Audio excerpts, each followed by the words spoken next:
दिसंबर 2016 चित्राल से इस्लामाबाद जाने वाली PIA की फ़्लाइट 661 हवेलियां के करीब बहुत भयानक तरीके से क्रैश करती है।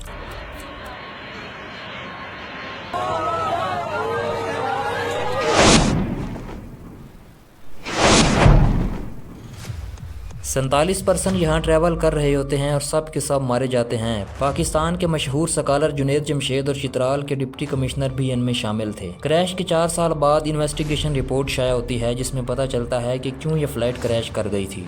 दोस्तों ज़रा सोच कर देखिए, जब आप बहुत बुलंदी पर हों और अचानक आपको पता चले कि ये प्लेन क्रैश करने वाला है तो आप पर क्या बीत रही होगी। ज़रा इस वीडियो को देखिए, क्रैश से चंद मिनट पहले किसी ने रिकॉर्ड करके अपलोड की थी।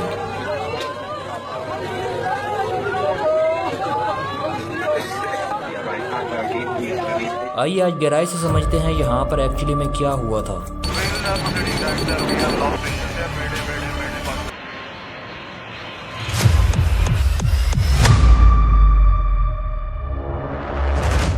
स्क्रीन पर आप देख सकते हैं इस एयरक्राफ्ट की तफसीलात। 2007 में ये एयरक्राफ्ट PIA को डिलीवर हुआ था।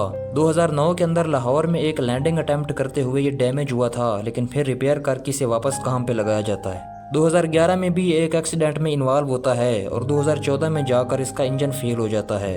2016 में क्रैश करने से पहले 18,700 घंटे फिजा में ये चल चुका होता है। इस एयरक्राफ्ट में 42 पैसेंजर और 5 क्रू मेंबर थे। अगर इन क्रू मेंबर की डिटेल देखी जाए तो 43 साला कैप्टन साले जंजोआ, 40 साला फर्स्ट ऑफिसर अली अकरम और 26 साला ट्रेनी पायलट अहमद जंजोआ थे और 2 फ्लाइट अटेंडेंट सदफ फारूक और असमा आदिल थीं।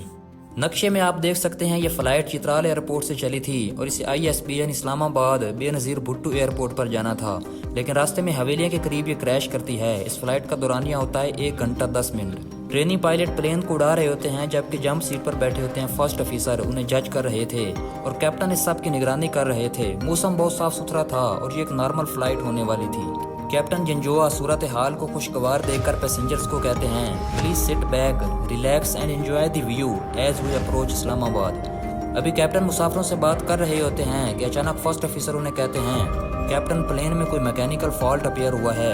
कैप्टन क्रू मेंबर को कहते हैं फौरन चेक लिस्ट रीड की जाए और इशू डिटेक्ट किया जाए। फ्लाइट इंजीनियर्स को भी देखने को कहा जाता है। कैप्टन जो कि पैसेंजर को अनाउंसमेंट कर रहे थे वो मुकम्मल करके फौरन क्रू की तरफ मुतवज्जे होते हैं और चेक लिस्ट रीड करने का दोबारा कहते हैं। यहाँ पर जो खराबी देखने को मिलती है वो प्रोपेलर कंट्रोलर में थी। इस कंट्रोलर का मकसद होता है स्पीड और एंगल को मेंटेन करना। नीचे पहाड़ियाँ थीं। क्रू मेंबर को पहली दफ़ा ऐसा मसला दरपेश आया था। वो प्रोपेलर कंट्रोलर को रीसेट भी करते हैं, लेकिन डैमेज फिर भी अपनी जगह रहता है। कैप्टन फ्लाइट का कंट्रोल संभालते हैं, लेकिन फ्लाइट की स्पीड मुसलसल कम हो रही थी। जब प्रोपेलर कंट्रोलर ने काम करना बंद किया तो उसे ऑफ करके मैनुअली चलाने की कोशिश भी की गई, लेकिन प्रॉब्लम अभी भी सॉल्व नहीं हो पा रही थी।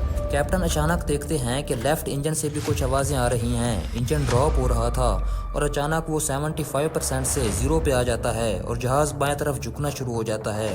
तभी कैप्टन कहते हैं कि हमने इंजन खो दिया है। इंजन की तरफ फ्यूल जाना भी बंद हो जाता है और इंजन शट डाउन हो जाता है। क्रू मेंबर पूरी कोशिश कर रहे थे कि किसी तरह एक सेफ लैंडिंग हो पाए, लेकिन हालात बिगड़ते जा रहे थे। जहाज जो कि पहले बाएं तरफ झुका हुआ था अचानक वो दाएं तरफ होता है और वो उल्टा होकर फिर सीधा हो जाता है। यहाँ पर आप अंदाज़ा लगा सकते हैं कि जब जहाज उल्टा हुआ होगा तो क्या हालत होगी। प्लेन उल्टा होने की वजह से 5100 फुट नीचे आ जाता है। एयर स्पीड मुसलसल गिरती जा रही थी और सिचुएशन मज़ीद बिगड़ रही थी। फाइनली वो मैडे की कॉल दे देते हैं। कोई भी पायलट मैडे की कॉल कब और क्यों देता है इसकी बात हमने PIA 8303 क्रैश वाली वीडियो में भी की थी। इन पहाड़ियों के दरमियान प्लेन की स्पीड 156 नॉट रह गई थी और ऊंचाई सिर्फ 5200 फुट, जो नीचे मौजूद पहाड़ों से थोड़ा सा ऊंचा था। प्लेन जब ज़मीन से 850 फुट ऊपर था तब बायां हिस्सा बिल्कुल नीचे हो गया। अचानक प्लेन का मुंह नीचे होता है और 138 नॉट की स्पीड से ये नीचे टकराता है पहाड़ियों से। एक ज़ोरदार धमाका हुआ और सब पैसेंजर और क्रू मेंबर मौके पर जान से हाथ धो बैठे। 4:15 पर यह क्रैश हुआ था। पाकिस्तान ऑर्डिनेंस फैक्ट्री हवेलियां KPK के करीब एयरपोर्ट से तकरीबन 56 माइल दूर ये क्रैश वाक़ हुआ। जहाज़ का मलबा 2 किलोमीटर दूर तक फैल गया। ये 7वां बड़ा हादसा था जो PIA की फ़्लाइट में हुआ। बाद में हेलीकॉप्टर और एम्बुलेंस की मदद से सभी डेड बॉडीज़ को इकट्ठा किया गया और इस्लामाबाद भेज दिया गया। वहाँ डीएनए की मदद से डेड बॉडीज़ की शनाख्त की गई। ये हादसा चित्राल के लोगों के लिए बहुत ही खौफनाक था, क्योंकि 47 लोगों में से 20 लोग चित्राल के थे। 3 दिन तक पाकिस्तान में स्कूल्स और ऑफिसेज को बंद किया गया, मस्जिदों में कुरान पाक पढ़ा गया। जुनेद जमशेद और उनकी वाइफ नया की वफात ने पूरे मुल्क को बहुत अफसरदा किया। 12 दिसंबर को उनकी डेड बॉडी की पहचान हुई और उसे कराची मुंतकिल किया गया। वहीं मौलाना तारिक जमील ने उनका जनाजा पढ़ाया, जिसमें हज़ारों लोग शामिल हुए। इन्वेस्टिगेशन रिपोर्ट में जो बात सामने आई वो बाएं इंजन में मौजूद टरबाइन ब्लेड का फ्रैक्चर होना था और साथ ही ओवर स्पीड गवर्नर में पिन भी टूट गई थी। इन्वेस्टिगेशन में पीआईए को भी काफी जिम्मेदार ठहराया गया, जैसा कि इंजन की जांच पड़ताल और खराब हिस्सों को वक्त पर ना बदलना। दोस्तों, वो 47 लोग अब वापस नहीं आएंगे, लेकिन इसमें आप और मेरे लिए भी एक पैगाम है कि हमने आज नहीं तो कल इस दुनिया को छोड़ कर जाना है और हम आज ही इसकी तैयारी कर लें।